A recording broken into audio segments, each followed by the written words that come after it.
ચાલો આને વિગતે સમજીએ. આજે આપણી પાસે જે સ્ત્રોત છે ને તે મૂળભૂત રીતે ધોરણ 6નું સામાજિક વિજ્ઞાનનું પાઠ્યપુસ્તક છે. પરંતુ એટલે તેની અંદર જે માહિતી છુપાયેલી છે તે ખરેખર આપણા આખા દેશના અર્થતંત્રનો પાયો છે. આજના ઊંડાણપૂર્વકના વિશ્લેષણમાં આપણે જીવન નિર્વાહ એટલે કે લોકો પોતાનું ગુજરાન કેવી રીતે ચલાવે છે તેની વાસ્તવિકતા તપાસવાના છીએ. બિલકુલ. અને હું ખાસ અહીં એ સ્પષ્ટ કરવા માંગતી હતી કે આજની આપણી આ ચર્ચાનો મુખ્ય ઉદ્દેશ માત્ર વાર્તાઓ સાંભળવાનો જ નથી. આપણું મિશન એ છે કે આ પ્રકરણની નાનામાં નાની લીટીમાંથી પરીક્ષાલક્ષી માહિતી તૈયાર કરવી. આ ચર્ચા સાંભળ્યા પછી પ્રકરણના બધા જ નાના મોટા પ્રશ્નોના જવાબો સાંભળનારને એકદમ મોઢે યાદ રહી જવા જોઈએ. ચોક્કસ.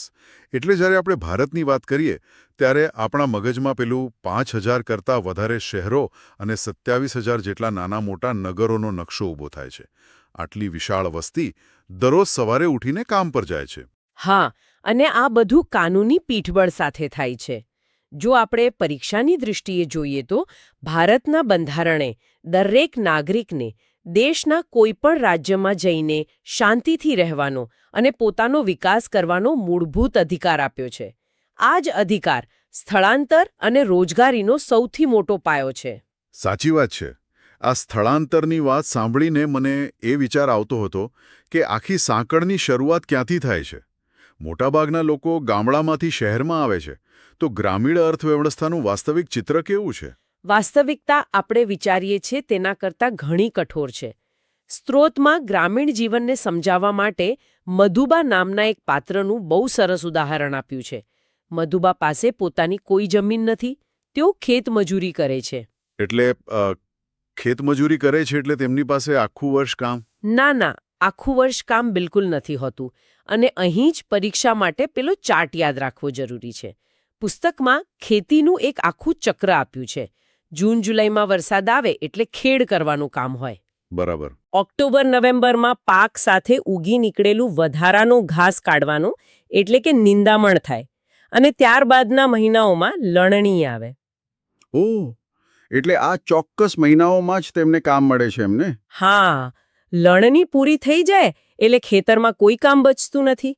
જ્યારે કામ નથી હોતું ત્યારે મધુબા જેવા મજૂરોએ કામ શોધવા બીજે જવું પડે છે. અને બીજી એક મહત્વની વાત એ છે કે ઉંમર વધવાને કારણે હવે મધુબા જલ્દી થાકી જાય છે.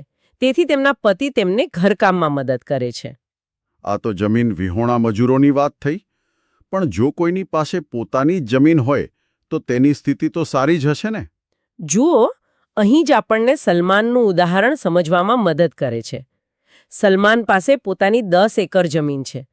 સાંભળવામાં મોટું લાગે છે અને તે જાતે જ ખેતી કરે છે. પણ અર્થશાસ્ત્ર એવું છે કે તે બિયારણ અને ખાતર માટે વેપારી પાસેથી ઉધાર પૈસા લે છે. અરે બાપરે! પોતાની જમીન હોવા છતાં ઉધાર? હા, અને જ્યારે પાક તૈયાર થાય ત્યારે તે વેચીને સૌથી પહેલાં તો એ દેવું ચૂકવવું પડે. આ બધું કર્યા પછી જે પૈસા બચે છે તેમાંથી સલમાન માંડ 7 કે 8 મહિનાનું જીવન જીવી શકે છે. તો પછી બાકીના 4-5 મહિના તે પોતાનું ઘર કેવી રીતે ચલાવતો હશે? આને જ આપણે આજીવિકાનું વૈવિધ્યકરણ કહીએ છીએ. બાકીના સમય માટે સલમાન ગાય ભેંસનું દૂધ સહકારી મંડળીમાં વેચે છે. અને એટલું જ નહીં, તે નજીકના શહેરની ઔદ્યોગિક વસાહતમાં જઈને છૂટક મજૂરી પણ કરે છે. એક જમીન માલિકે ઔદ્યોગિક મજૂરી કરવી પડે છે? આ બહુ મોટી વાત છે. પણ ગામડાની અંદરનો દૈનિક વ્યાપાર કેવી રીતે ચાલતો હશે? રોકડની તો ખેંચ રહેતી હશે ને? ચોક્કસ. અને આ સમજવા માટે જગાભાઈનો વ્યવસાય પરીક્ષા માટે બહુ જ અગત્યનો છે. જગાભાઈ ગામમાં વ્યાપારી છે. તેઓ વસ્તુ વિનિમય પ્રથા એટલે કે બાર્ટર સિસ્ટમનો ઉપયોગ કરે છે. એટલે લોકો પૈસાની જગ્યાએ અનાજ આપે છે? બરાબર. ગામ લોકો કરિયાણું કે શાકભાજી લેવા આવે ત્યારે બદલામાં જગાભાઈને ચોખા આપે છે. જગાભાઈ એ ભેગા થયેલા ચોખા શહેરમાં વેચીને નફો કમાય છે. બહુ જ રસપ્રદ છે આ માળખું. પણ આ તો બધી ખેતી આધારિત વાત થઈ.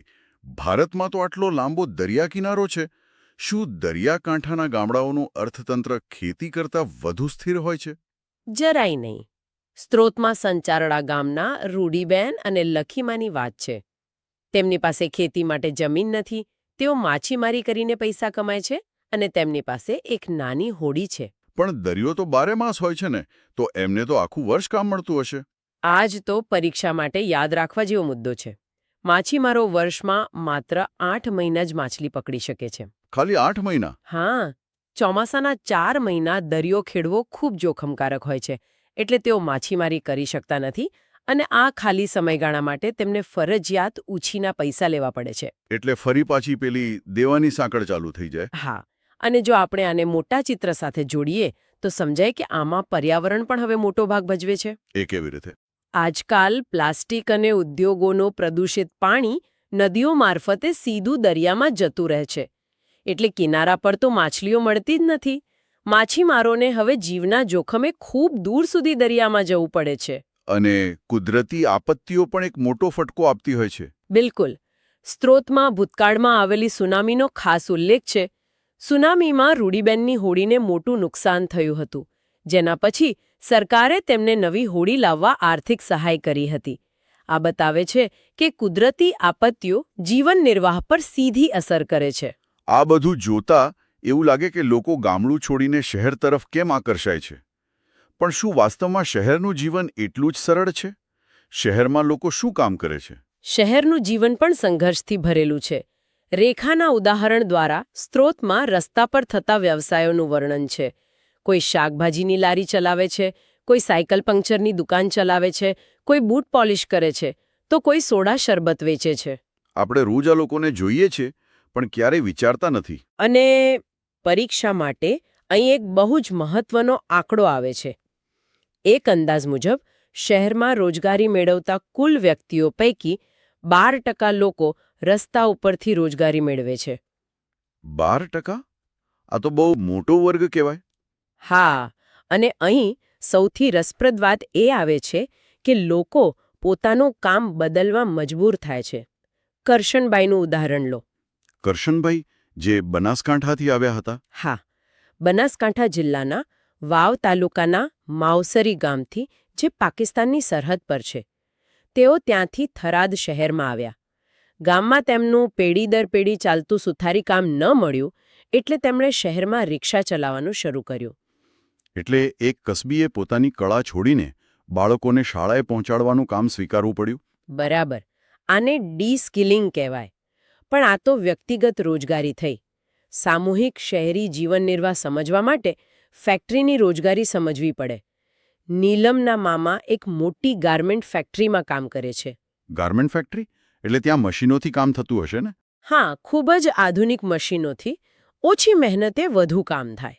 અને પરીક્ષા માટે યાદ રાખવા જેવી બાબત એ છે કે ફેક્ટરીમાં 24 કલાક કામ ચાલે છે. તેમાં 8-8 કલાકની 3 પાળીઓ એટલે કે શિફ્ટ્સ હોય છે. અને જો કોઈ મજૂર 8 કલાકથી વધુ કામ કરે તો? તો તેને ઓવરટાઈમના વધારાના પૈસા મળે છે. આ તો મશીનરીની વાત થઈ. પણ શું કોઈ એવો વર્ગ નથી જે પોતાની આવડત કે સ્કિલના આધારે કામ કરતો હોય? છે જ. આધુનિક સમયમાં કૌશલ્યના આધારે કામ મળવું ખૂબ જ મહત્વ ધરાવે છે. જયસિંહનું ઉદાહરણ આના માટે બેસ્ટ છે. તેઓ રાજસ્થાનથી નવસારી આવ્યા છે અને ચોકલેટ બનાવવાનું કામ કરે છે. ચોકલેટ બનાવવી એ પણ એક મોટો વ્યવસાય બની શકે ખરો? બિલકુલ. કારણ કે કાચી સામગ્રી એકઠી કરવાથી લઈને વેચાણ સુધીનું બધું જ કામ જયસિંહ જાતે સંભાળે છે. અને સૌથી અગત્યની વાત, તેમના આ કામના કારણે 100 કરતાં વધુ લોકોને આડકતરી રીતે રોજગારી મળે છે. આને કહેવાય ખરી ઉદ્યોગ સાહસિકતા. તો આપણે જોયું કે ગામડામાં ખેતીથી લઈને શહેરમાં ફેક્ટરીઓ અને કૌશલ્ય આધારિત ઉદ્યોગો સુધી ભારતનું અર્થતંત્ર એકબીજા સાથે કેવું જોડાયેલું છે. બરાબર. મધુબા, સલમાન, રૂડીબેન, કરશનભાઈ અને જયસિંહ, આ બધા જ પાત્રો પરીક્ષાની દ્રષ્ટિએ અને આપણા સમાજની વાસ્તવિકતા સમજવા માટે બહુ જ અગત્યના છે.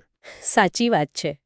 અને આ ચર્ચાના અંતે હું એક વિચારવા જેવો પ્રશ્ન મૂકવા માંગતી હતી. ચોક્કસ, જણાવો. આપણે જોયું કે કેવી રીતે પ્રદૂષણ માછીમારોને દરિયામાં વધુ ઊંડે જવા મજબૂર કરે છે અને વરસાદની અનિયમિતતા ખેડૂતોને શહેરો તરફ ધકેલી રહી છે. આવનારા દાયકાઓમાં જ્યારે આબોહવા પરિવર્તન એટલે કે ક્લાઇમેટ ચેન્જની અસરો હજુ વધુ તીવ્ર બનશે, ત્યારે શું આપણા આજના આ જીવન નિર્વાહના પરંપરાગત રસ્તાઓ સંપૂર્ણપણે બદલાઈ જશે? શું આપણે ભવિષ્યના નવા વ્યવસાયો માટે અત્યારથી જ તૈયાર છીએ ખરા? આ ખરેખર એક બહુ મોટો અને ગંભીર પ્રશ્ન છે, જેની પર આપણે સૌએ વિચારવાની જરૂર છે. આજના ઊંડાણપૂર્વકના વિશ્લેષણમાં જોડાવા બદલ આભાર. ફરી મળીશું.